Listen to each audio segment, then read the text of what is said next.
Welcome students. So in the last video we have studied about the hemophilia and how the transmission of hemophilia is occurring. तो उसके बारे में कुछ videos कुछ charts आपको बनाने के लिए बोला था और आपने बनाए होंगे. सो अगर वो चार्ट आपके रेडी है तो very similar to that one colour blindness का भी ट्रांसमिशन.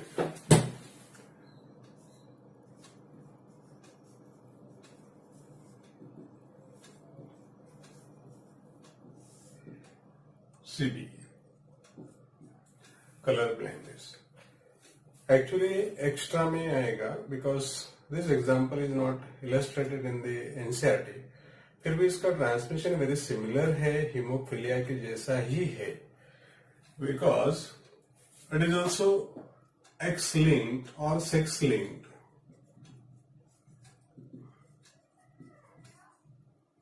Recessive gene disorder. इसकी खासियत है कोई भी डिसीज के बारे में, कोई भी डिसऑर्डर्स के बारे में, weather it is recessive, autosomal, x linked और वाई लिंक्ड, ये पूछा जाता है वैसा. तो ये statement is very important for that it is x linked recessive gene disorder like haemophilia. तो इसके लिए भी हम लोग मेल फीमेल के बारे में, मेल देन फीमेल, ये नॉर्मल में एक्स वाई और यहां पर XX because it is having same autosome. फिर कैरियर आएगा तो कैरियर यहां पर होगा ही नहीं, यहां पर होगा कैरियर. तो if we are writing it तो यहां पर कलर ब्लाइंडनेस के लिए C यूज करेंगे.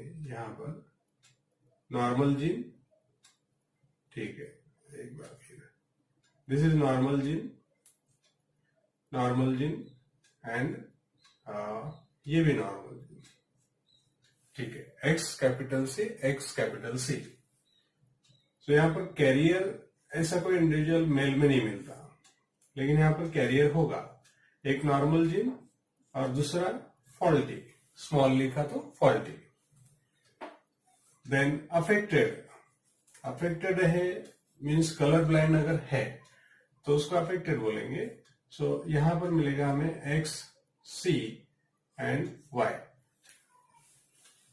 The gene is located on X chromosome, Y के ऊपर नहीं है तो Y के साथ उसका कोई लेना देना नहीं है. Means we can not write C there, क्योंकि हीमोफिलिया के बारे में भी हमने देखा था कि Y के साथ H लिखना जरूरी नहीं है, लिखना नहीं बिल्कुल.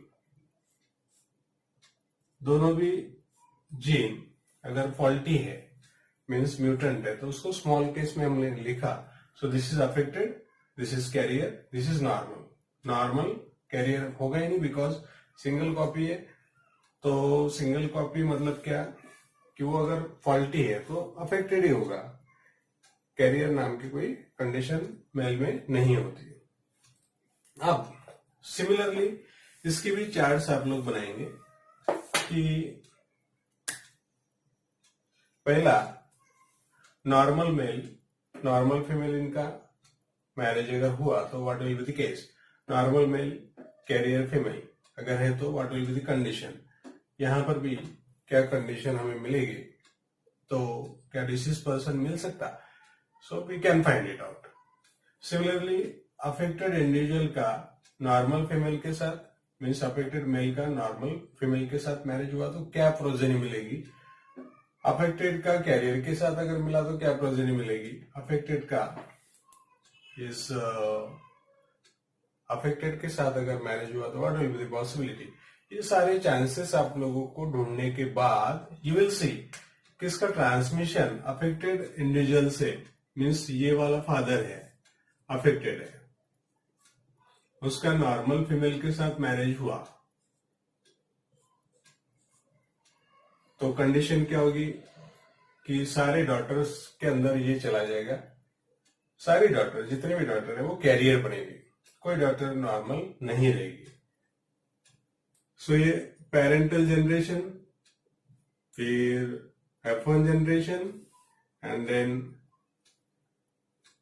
तीसरी केस हम देखेंगे कैरियर फीमेल का। अगर नॉर्मल मेल के साथ मैरिज होता है तो फिर वो ग्रैंडसन में वहां पर मिलेगा। 50% of the grandson of this parent will have the disorder. तो यहां पर भी same condition, grandfather is transmitting the disorder to the grandson via carrier daughter. Grandfather is transmitting the disease or disorder to grandson via carrier daughter. Grandfather is transmitting the disease to grandson via carrier daughter. तो इस condition को zigzag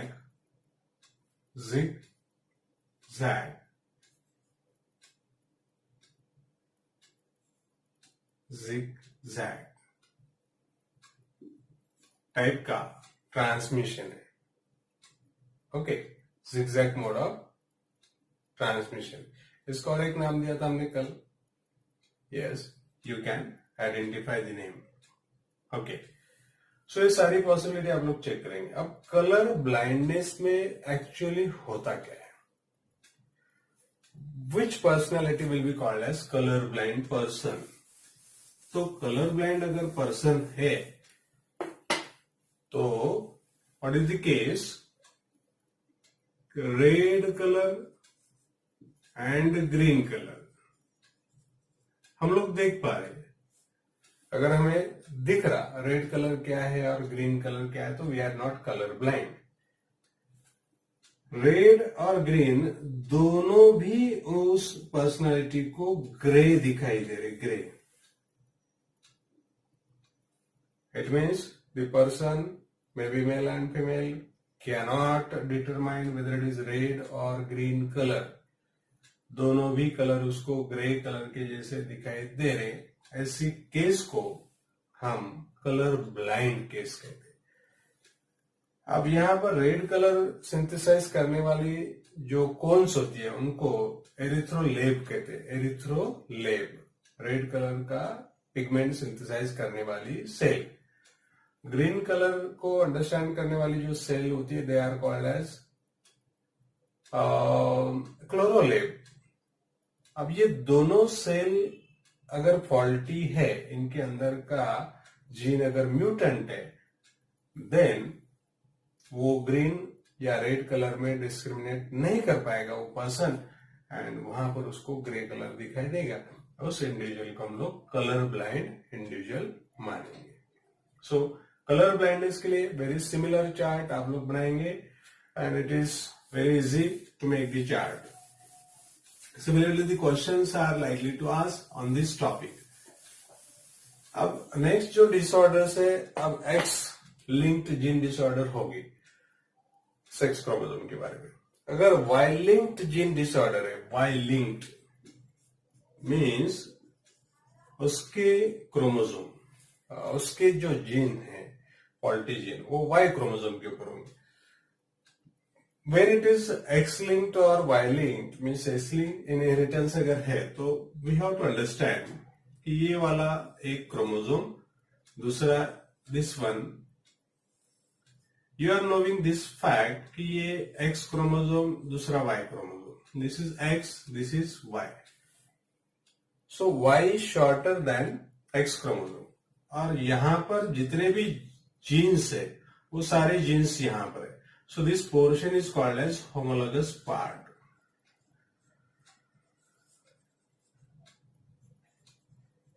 इसका X and Y chromosome का। लेकिन this वाले जो part है, remaining part, this is called non homologous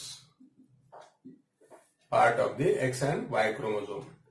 तो यहां पर जितने भी जीन्स है वो सारे जीन्स यहां पर नहीं है, और यहां पर जितने भी जीन्स है वो यहां पर नहीं है।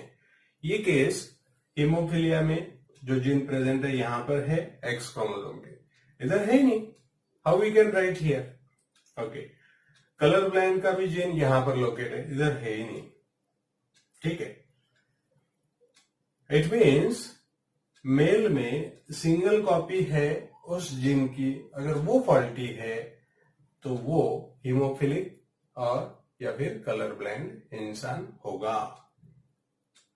अब वाई क्रोमोसोम ओनली मेल में होता है और उसके नॉन होमोलगस पार्ट के ऊपर जितने भी जीन्स है they are not found anywhere, only यहां पर ही मिलेंगे।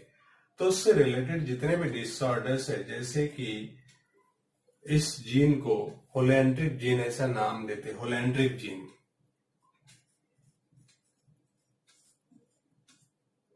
Holandric genes, and therefore holandric gene disorder ऐसा उनका नाम होगा। तो यहां पर एक एग्जांपल है हाइपरट्राइकोसिस।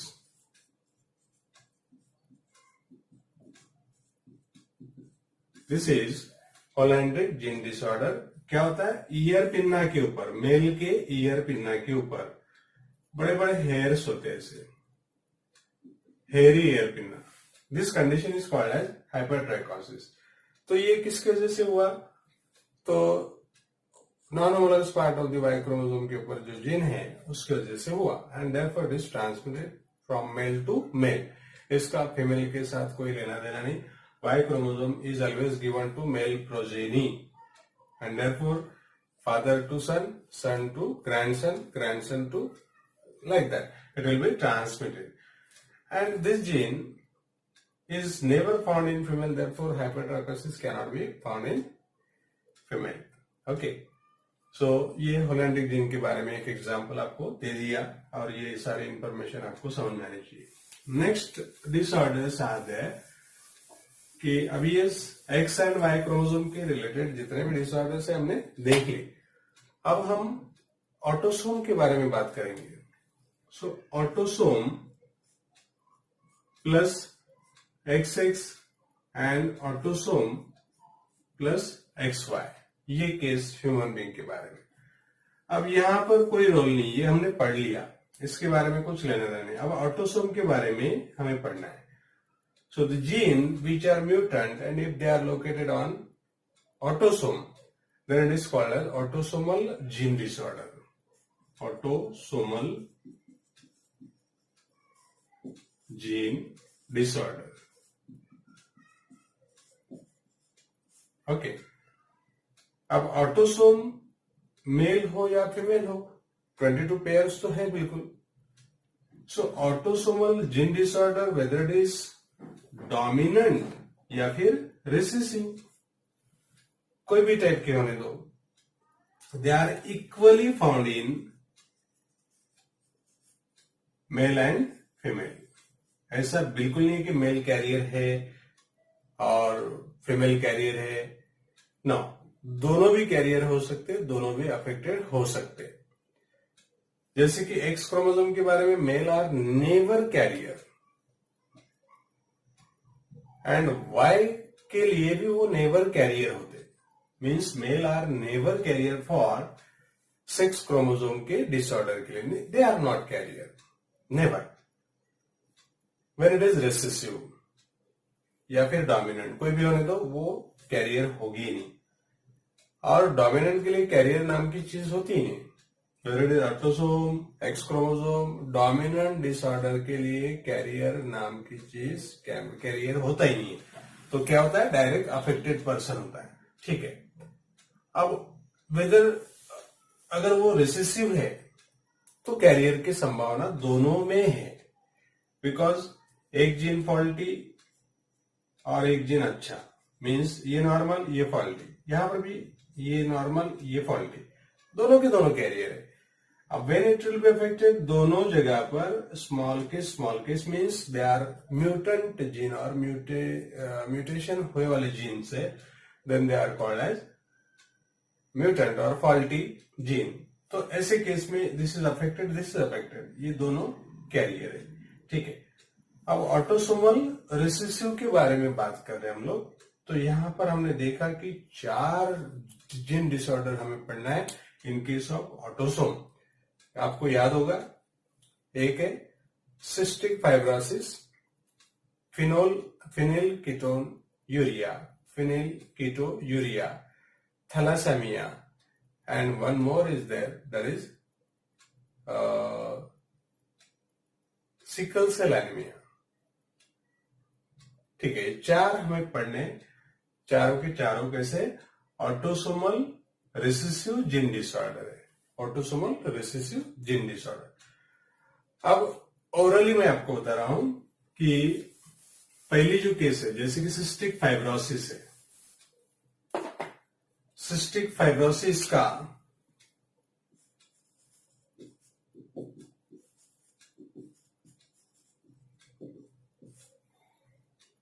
ऑटोसोम के साथ लेना देना है, मीन्स दिस इज कैरियर,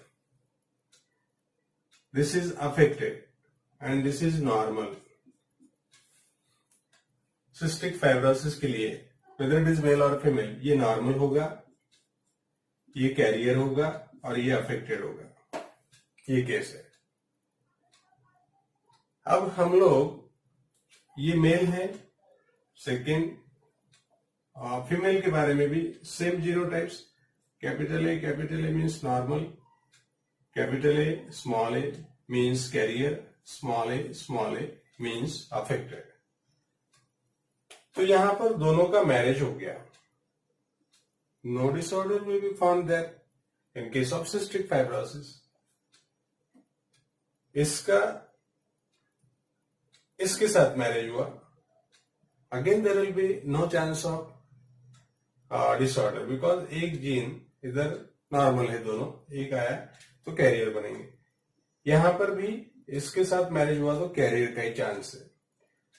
ठीक है, इट मीन्स ये नॉर्मल का किसी के भी साथ मैरिज हुआ तो प्रोजेनी में ज्यादा से ज्यादा कैरियर आएंगे, अफेक्टेड इंसान या चाइल्ड नहीं होगा।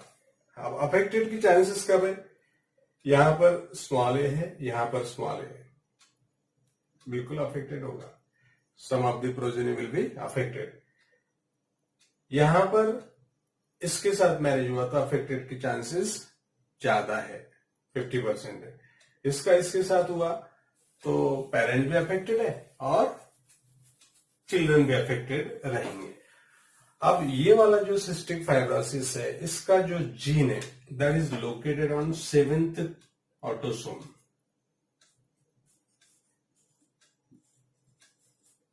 ठीक है, अब ये क्या क्या काम करेगा, तो जितने भी ट्यूब्स है हमारे बॉडी के अंदर, डाइजेस्टिव सिस्टम में, रेस्पिरेटरी सिस्टम में, और फैलोपियन ट्यूब्स है, रिप्रोडक्टिव सिस्टम के अंदर जितने भी ट्यूब्स है बड़ी बड़ी, वहां पर mucus secreting cells are located to kill the pathogen. So ये सेल अगर उनके पास वो फॉल्टी जीन आ गया तो वो लार्ज अमाउंट में म्यूकस बनाएगी। म्यूकस का सिक्रेशन ज्यादा हो गया तो ट्यूब विल बी ब्लॉक्ड, वो ब्लॉक हो जाएगी और उसका फंक्शनिंग विल बी लॉस्ट। देखिए, कोरोना वायरस के बारे में बहुत ज्यादा जानकारी आप लोगों को भी via different sources you are getting. Corona भी यही कर रहा है कि उसकी जो एपिथेलियल लाइनिंग है रेस्पिरेटरी ट्रैक्ट की, वो पूरा म्यूकस वहां पर भर देता। म्यूकस भर दिया मतलब वी आर नोइंग कि जो रेस्पिरेटरी मेम्ब्रेन है, इधर से अल्वेओलाई में एयर आ गया और इधर ब्लड वेसल है, दोनों के बीच में अगर थिक म्यूकस आके बैठ गया तो फिर transmission of O2 will not be there and CO2 will not be release into the air. So suffocation हो रहा, ब्रीदिंग में प्रॉब्लम आ रही, ये कोरोना वायरस के बारे में हो रहा। सेम कंडीशन यहां पर, लेकिन ये related to only respiratory track नहीं है। सभी जितने भी ट्यूब्स हमारे बॉडी के अंदर होती है, वो सारी ट्यूब्स के अंदर inner lining will be secreting more amount of mucus and that is called as cystic fibrosis. तो यहाँ पर पूरा ब्लॉकेज हो जाएगा। और ये कब होता, 45 to 50 इस एज के ड्यूरिंग ये होता है, means previous life will be normal और बाद में ये दिखाई देगा. It means marriages are possible here. So this is the case of cystic fibrosis. Okay, I hope you are understanding. अब बाकी के 3 जो है हम कुछ होमवर्क देने के बाद करेंगे. ओके,